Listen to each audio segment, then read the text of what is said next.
Aha, perhaps you misunderstood. Stanley walked through the red door. I still don't think we're communicating properly.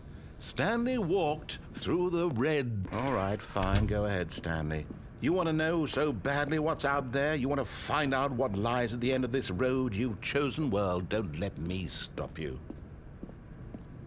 You see? There's nothing here. I haven't even finished building this section of the map, because you were never supposed to be here in the first place. Broken rooms, exposed developer textures. Is this what you had wanted? Was it worth ruining the entire story I had written out specifically for you? Do you not think I put a lot of time into that? Because I did. And in the end, it was all for nothing, because this is what you wanted to see. Help me here, Stanley. Help elucidate these strange and unknowable desires of yours. What would have made this game better? What did you want to see? Vehicles? Skill trees? Work with me. You've given me absolutely nothing so far. Tell you what, let me take a stab in the dark at a new design, and you can give me some feedback. There we go. A third option. This already feels leaps ahead of where we were before. Go ahead, Stanley. Take it for a spin.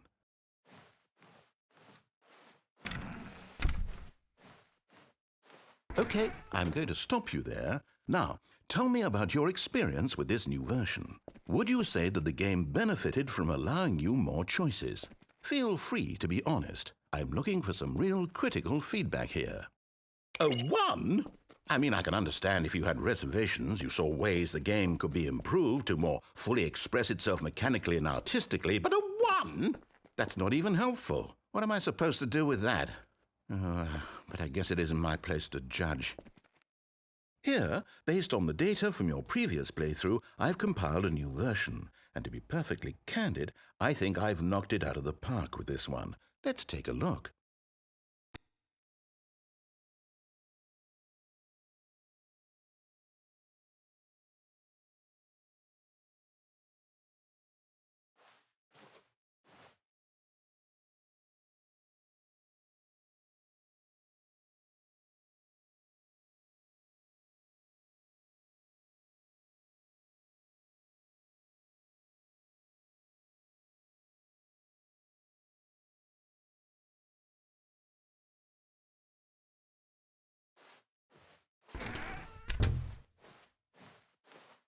Now, would you say that competitive leaderboard helped you feel motivated to keep walking through doors? Again, honest answers, please. Hey, I nearly forgot. I've got a prototype of a new game I've been working on, and now would be a lovely opportunity to give it some playtesting. You wouldn't mind taking a look at it, would you? Perfect. Let me boot it up.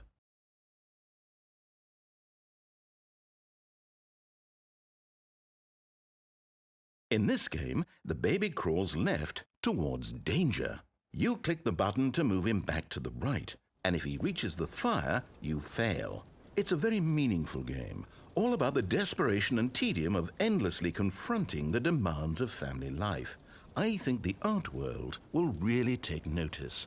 But of course, the message of the game only becomes clear once you've been playing it for about 4 hours. So why don't you give it 4 hours of play to make sure it's effective? Be sure to keep notes on your experience.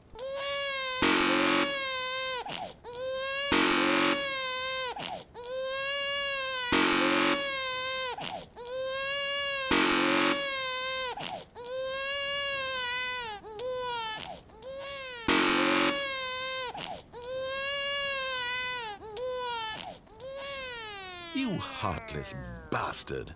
Did you do it because you hate babies or purely to spite me? Because if it's the latter, well, I don't know what to do. I'm completely out of ideas. I can't think of a single thing that might improve the experience for me. I'm not even going to try. I'm out, I'm done. It's over. Thank you for playing. Your input was extremely valuable. Oh, hey, since my game was so awful, why don't we play someone else's game, just to ease the pain? Let's see. What do we have here?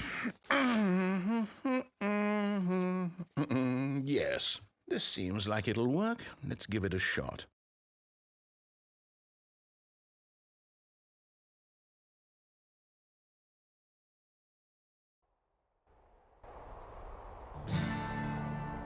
Aha! Fascinating. What do you think this game is about, Stanley?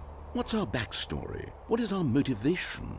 Well, it seems obvious to me that you are meant to play as a creepy man spying on innocent civilians below you from up high in your creep tower, perhaps for some sort of twisted erotic purpose. Yes, that must be it. What a fascinating venture into the experience of total mental depravity. So far, I love everything about this game, Stanley, and it seems there's even more. Come, let's venture outward and see what else is out there.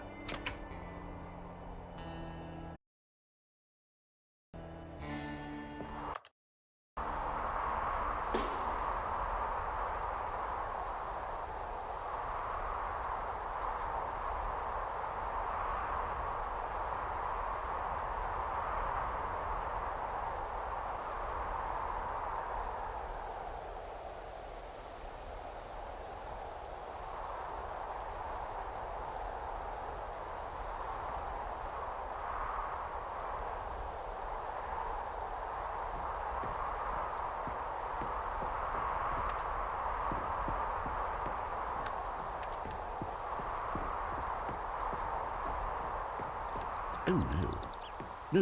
No, it can't be.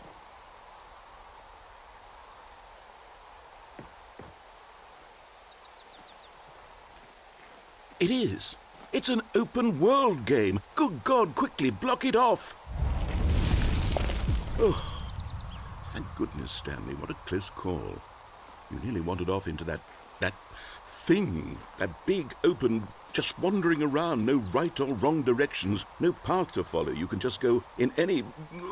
Oh, thank heavens we avoided it. We're out of the woods now, Stanley. Okay, I'm going to get us out of here. Let's find another game. Preferably something with walls. Something with nice, big, insurmountable walls. Okay, I think this will be just the thing.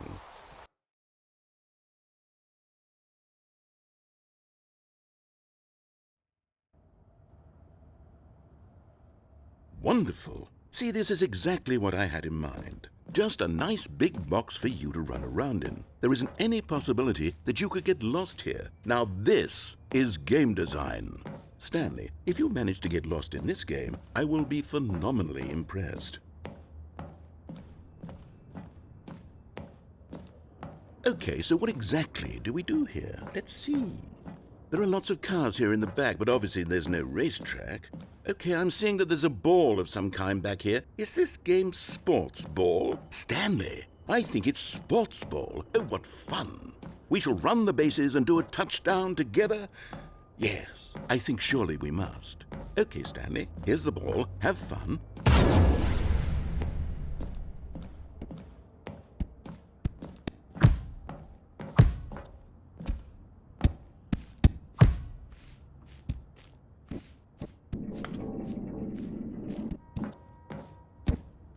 Are you doing it?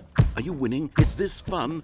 Is it better than my miserable little story that I worked so hard on? Stanley, I have a thought. And I realize I'm not a sportsologist, but if one ball generates a certain amount of raw adrenal pleasure, then surely multiple balls makes for an even more euphoric sports experience. I'm going to try it out. Here comes another ball. Yes!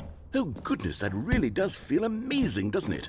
Stanley, I'm like a child in a confectionery shop. I simply have to have more. I'm insatiable. More balls!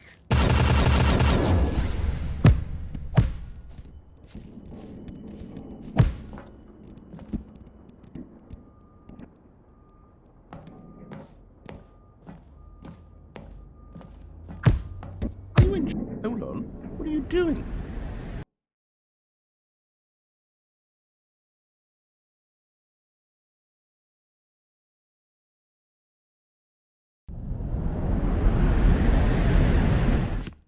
Stanley, don't do that. I can't follow you there. I can't help you. How will you write a story without me? You can't do it. You know that. Stanley, come back.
I wonder what he found. If what he wanted was to be the leading man in his own story, well, perhaps he's gotten it, down in wherever he is right now.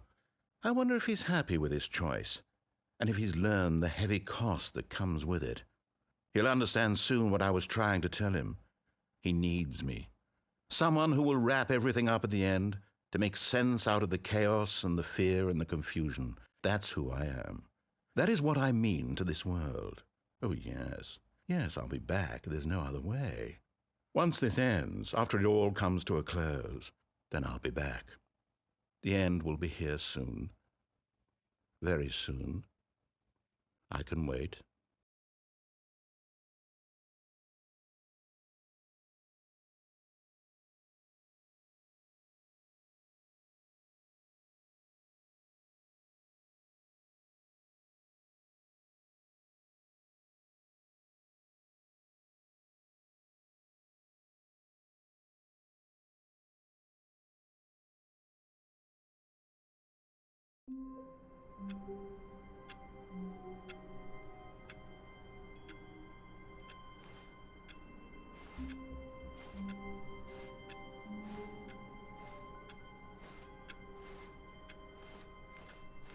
All of his co-workers were gone. What could it mean? Stanley decided to go to the meeting room. Perhaps he had simply missed a memo.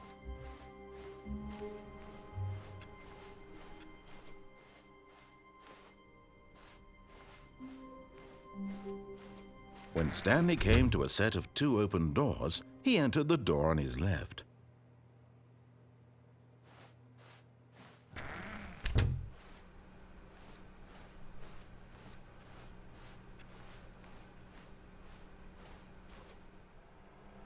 Yet there was not a single person here either. Feeling a wave of disbelief, Stanley decided to go up to his boss's office, hoping he might find an answer there.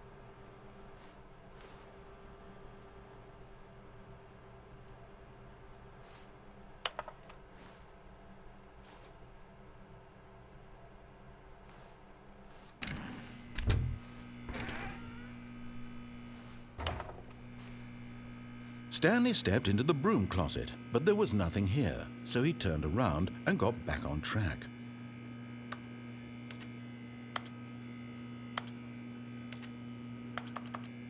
There was nothing here, no choice to make, no path to follow, just an empty broom closet. No reason to still be here.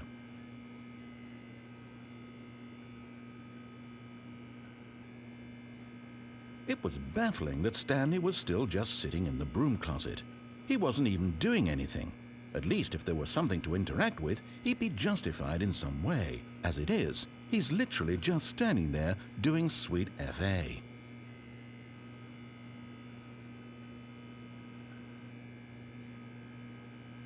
Are you really still in the broom closet? Standing around doing nothing? Why?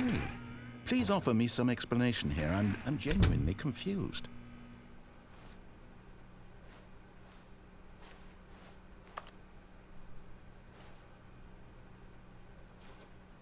Coming to a staircase, Stanley walked upstairs to his boss's office.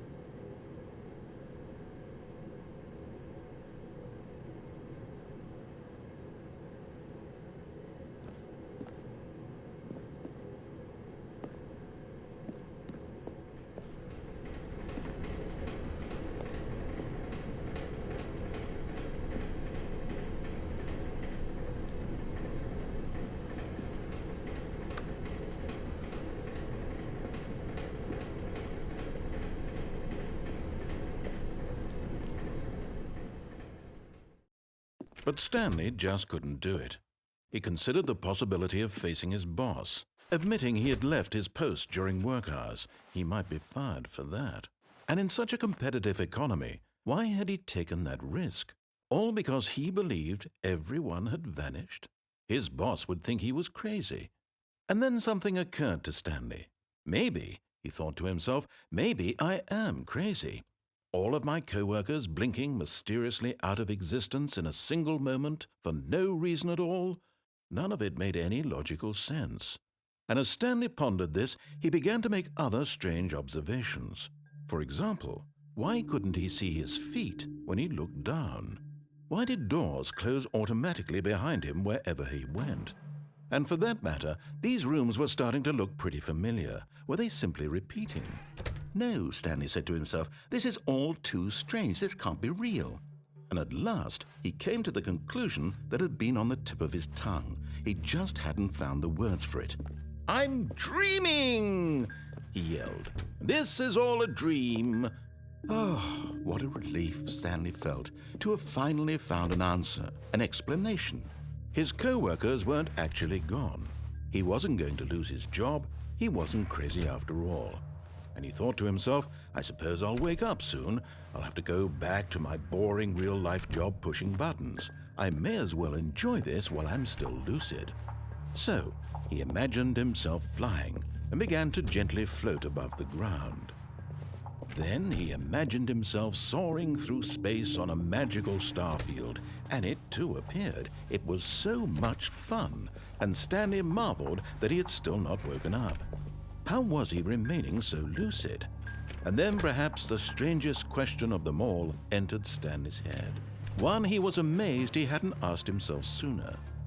Why is there a voice in my head dictating everything that I'm doing and thinking? Now the voice was describing itself being considered by Stanley, who found it particularly strange. I'm dreaming about a voice describing me, thinking about how it's describing my thoughts, he thought. And while he thought it all very odd and wondered if this voice spoke to all people in their dreams, the truth was that, of course, this was not a dream. How could it be? Was Stanley simply deceiving himself, believing that if he's asleep, he doesn't have to take responsibility for himself? Stanley is as awake right now as he's ever been in his life. Now, hearing the voice speak these words was quite a shock to Stanley. After all, he knew for certain, beyond a doubt, that this was in fact a dream.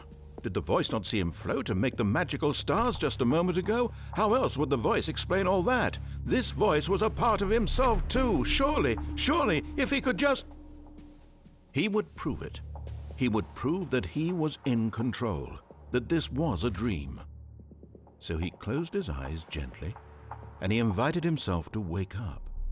He felt the cool weight of the blanket on his skin, the press of the mattress on his back, the fresh air of a world outside this one. Let me wake up, he thought to himself.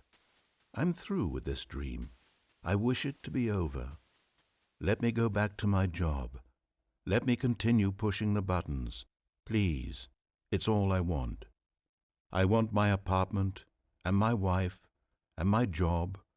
All I want is my life exactly the way it's always been.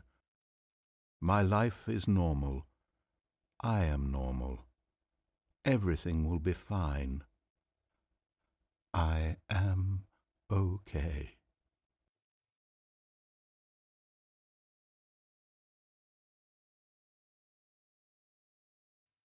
Stanley began screaming. Please, someone, wake me up. My name is Stanley.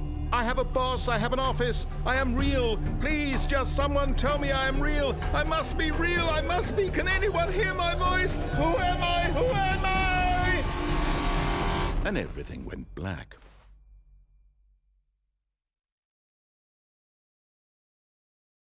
This is the story of a woman named Mariella. Mariella woke up on a day like any other. She arose, got dressed, gathered her belongings, and walked to her place of work. But on this particular day, her walk was interrupted by the body of a man who had stumbled through town talking and screaming to himself, and then collapsed dead on the sidewalk. And although she would soon turn to go call for an ambulance, for just a few brief moments she considered the strange man. He was obviously crazy. This much she knew. Everyone knows what crazy people look like. And in that moment, she thought to herself how lucky she was to be normal. I am sane. I am in control of my mind. I know what is real and what isn't. It was comforting to think this, and in a certain way, seeing this man made her feel better. But then she remembered the meeting she had scheduled for that day, the very important people whose impressions of her would affect her career, and by extension, the rest of her life. She had no time for this, so it was only a moment that she stood there, staring down at the body. And then she turned and ran.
All of his co-workers were gone. What could it mean? Stanley decided to go to the meeting room. Perhaps he had simply missed a memo.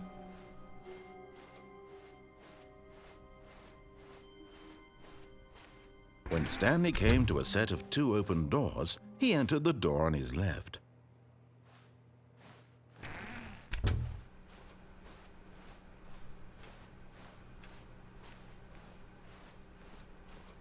Yet there was not a single person here either.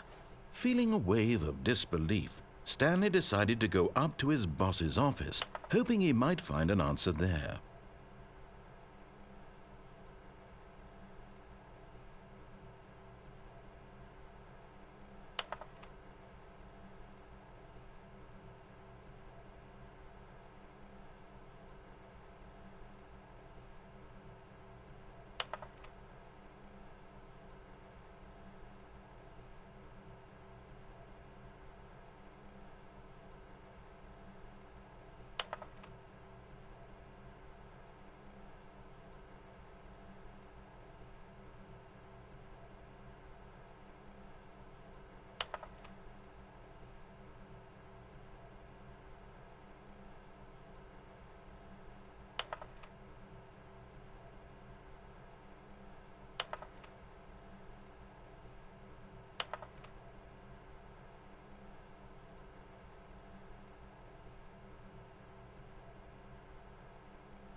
Coming to a staircase, Stanley walked upstairs to his boss's office.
Stepping into his manager's office, Stanley was once again stunned to discover not an indication of any human life. Shocked, Unraveled, Stanley wondered in disbelief who orchestrated this, what dark secret was being held from him. What he could not have known was that the keypad behind the boss's desk guarded the terrible truth that his boss had been keeping from him. And so the boss had assigned it an extra secret PIN number, 2845. But of course, Stanley couldn't possibly have known this.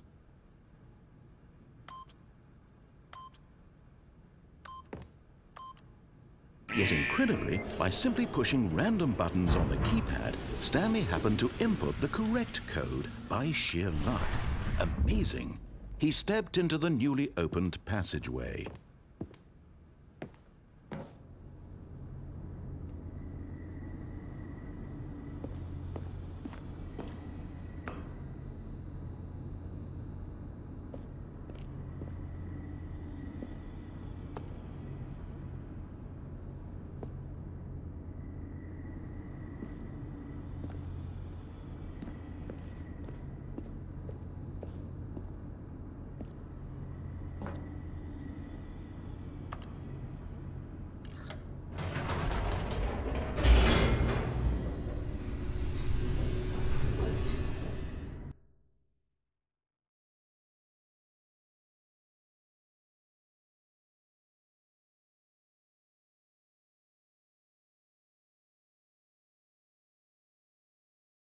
Descending deeper into the building, Stanley realized he felt a bit peculiar.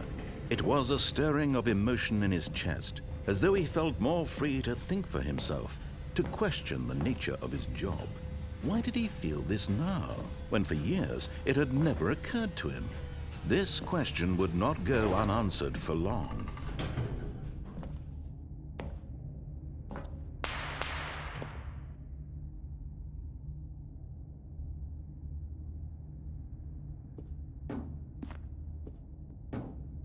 Stanley walked straight ahead through the large door that read Mind Control Facility.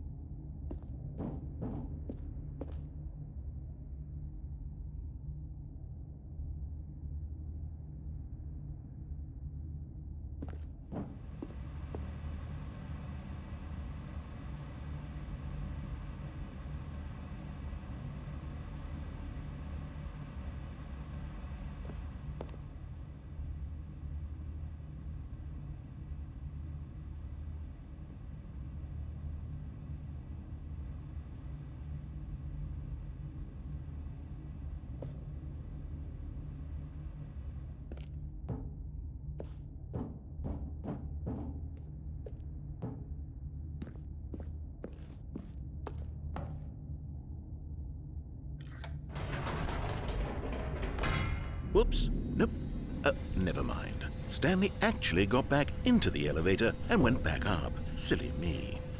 Why did Stanley do that when he knew that it would just lead back to his boss's office? Well, that's a great question. I just can't wait to find out.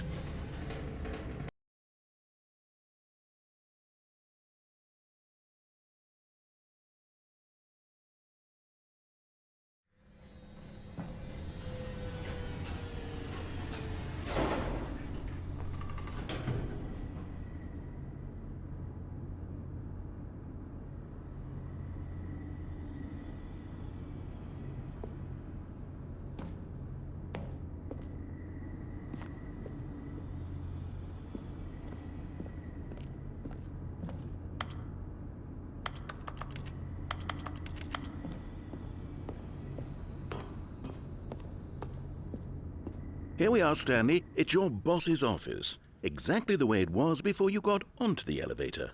It's still just exactly what it is. What a decision you've made to come up here and look at the office again.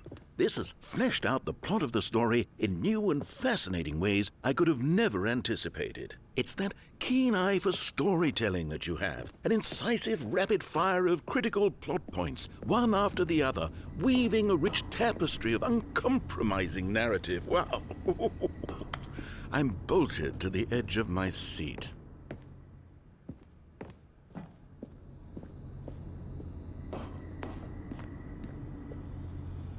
Incredible. Now he's getting back into the elevator and going down again. Ladies and gentlemen, how does he keep coming up with all of this?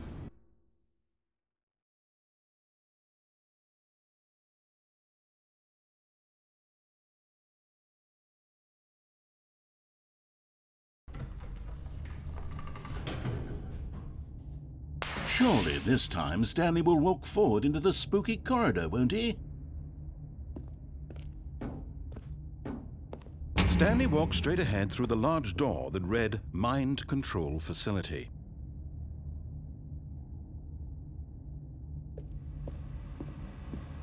Although this passageway had the word escape written on it, the truth was that at the end of this hall, Stanley would meet his violent death.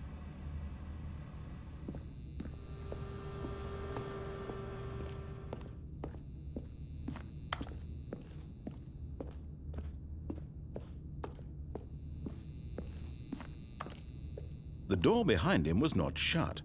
Stanley still had every opportunity to turn around and get back on track. At this point, Stanley was making a conscious, concerted effort to walk forward and willingly confront his death.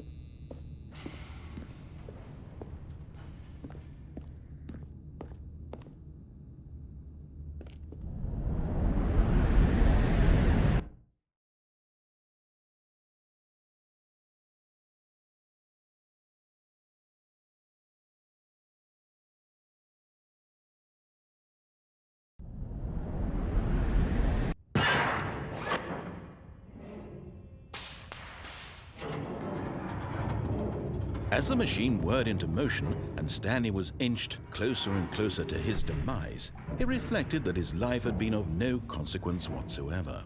Stanley can't see the bigger picture. He doesn't know the real story, trapped forever in his narrow vision of what this world is. Perhaps his death was of no great loss, like plucking the eyeballs from a blind man. And so he resigned and willingly accepted this violent end to his brief and shallow life.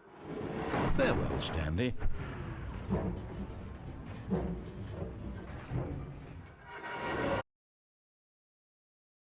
"Farewell, Stanley," cried the narrator, as Stanley was led helplessly into the enormous metal jaws. In a single visceral instant, Stanley was obliterated as the machine crushed every bone in his body, killing him instantly.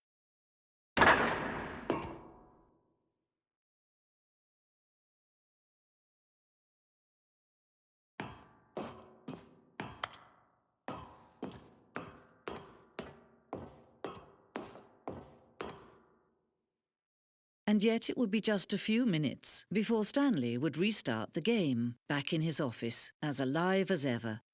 What exactly did the narrator think he was going to accomplish?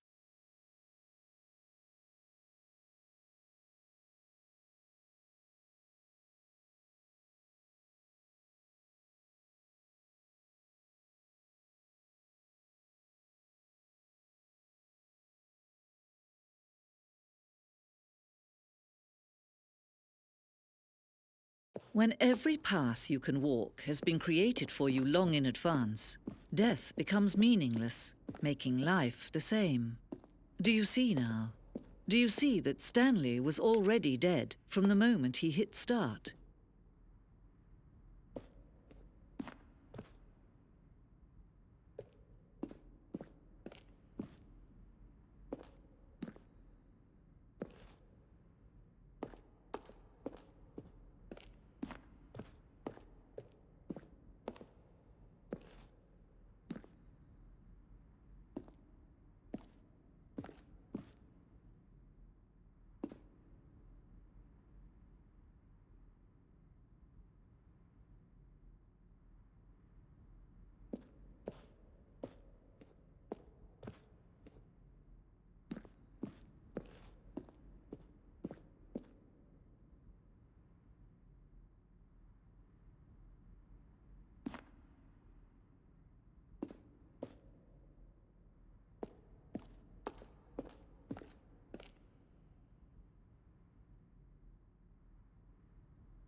When Stanley came to the lift, he traveled upward to the power source at the top of the facility to end this injustice forever. Then he pushed the number 4.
Oh, look at these two. How they wish to destroy one another.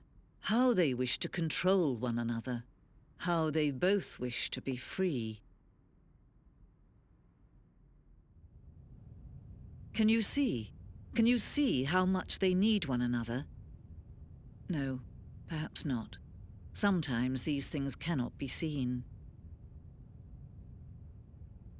But listen to me. You can still save these two. You can stop the program before they both fail. Turn off your PlayStation.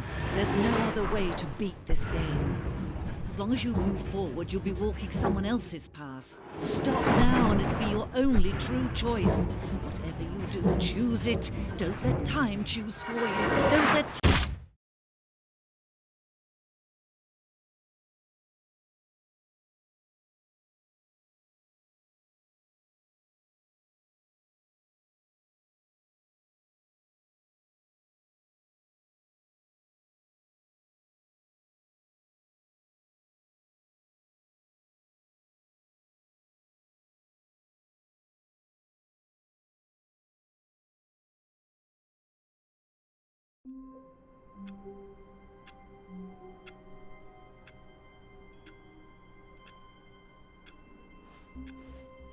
All of his co-workers were gone.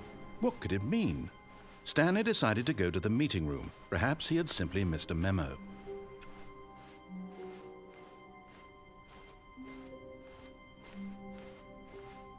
When Stanley came to a set of 2 open doors, he entered the door on his left.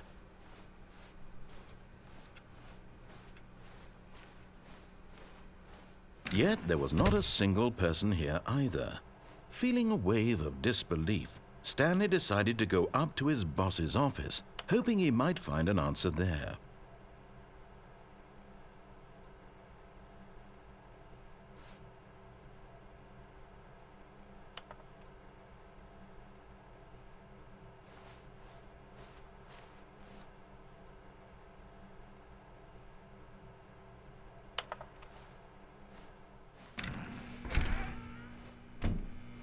Oh, no, no, not again. I won't be part of this. I'm not going to encourage you. I'm not going to say anything at all.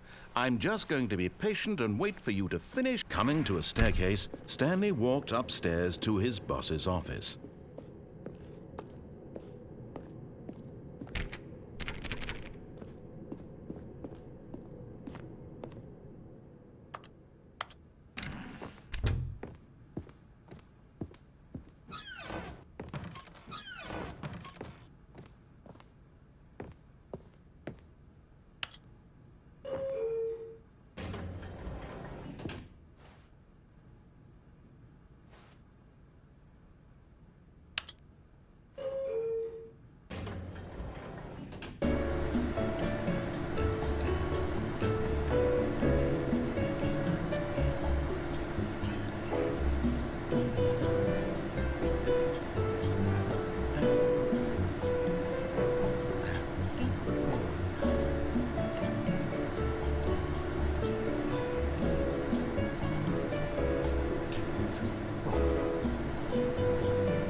Stepping into his manager's office, Stanley was once again stunned to discover not an indication of any human life. What could it mean? Stanley wondered aloud to nobody. He began wildly tearing through papers on the boss's desk, pulling books off the shelf, looking behind paintings, desperate for clues to his situation. But his attention was caught by a keypad behind the boss's desk. What could its purpose be? In fact, this keypad guarded the terrible secret that lay buried below his feet. And so the boss had assigned it an extra secret PIN number, 2845. But of course, Stanley couldn't possibly have known this.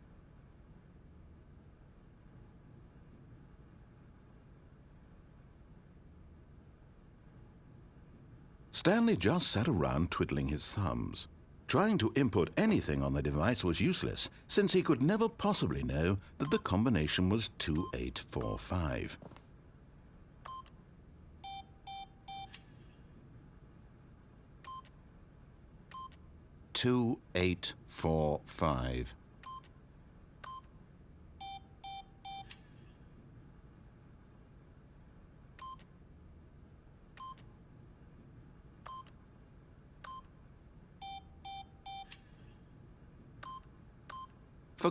But it turns out that the panel's emergency override kicked in, and the door just opened all by itself. And Stanley got the hell along with the story. Well, whoop-de-doo.